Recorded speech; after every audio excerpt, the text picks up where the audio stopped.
So, we're watching what's going on in the US. What are your thoughts? What role has social media played to get us to this point in time?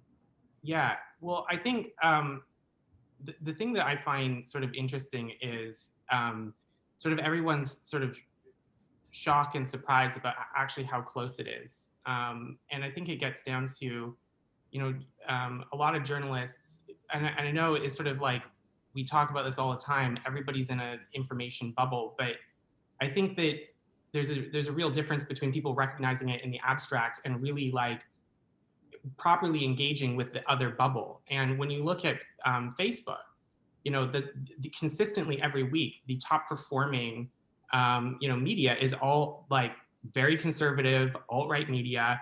And there's an entire different, ecosystem of the normal discourse that's happening. And one of the things that I think we're starting to learn after several cycles is that, polling doesn't, properly capture a lot of things that are happening online. And, it is a lot closer. It looks at the moment that, Biden might win, at least technically win. What happens after that, we don't know. But I think the thing that people really need to start to understand is like the discourse and dialogue that happens on Facebook is real. It may be disinformation. It may not have any element of truth, but for the people engaging in it, that is real. That is their reality.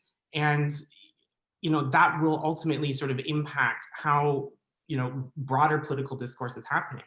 And I think, one of the things that we really need to understand about how social media impacts, public discourse is that it actually is the privatization and fragmentation of discourse, right? When we think about, what is, the sort of traditional notion of democracy where it's like me standing up, in the town square and I'm running for Congress and I say my piece and there's the townspeople who all gather around and they're all listening to what I have to say.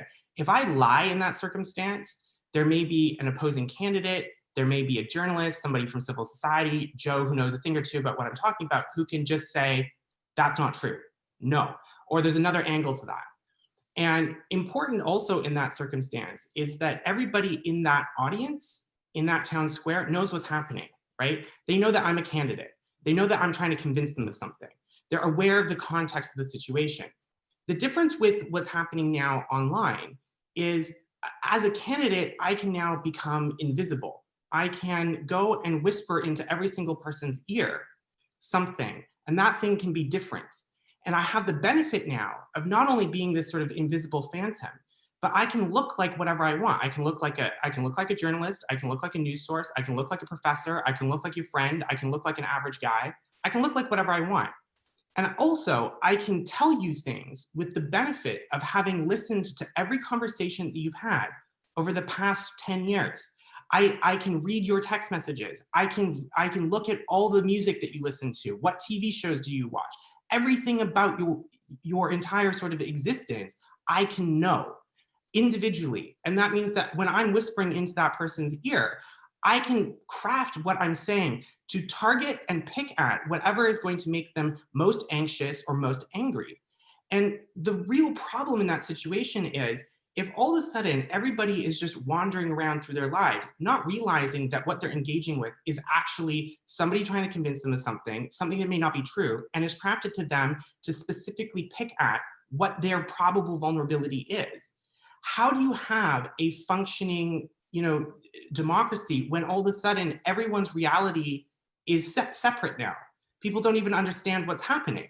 And so, the real problem is that when we talk about democratic institutions or elections or whatever, there's sort of an underlying assumption that we may disagree on approaches to problems, but we at least agree on the reality of what's happening.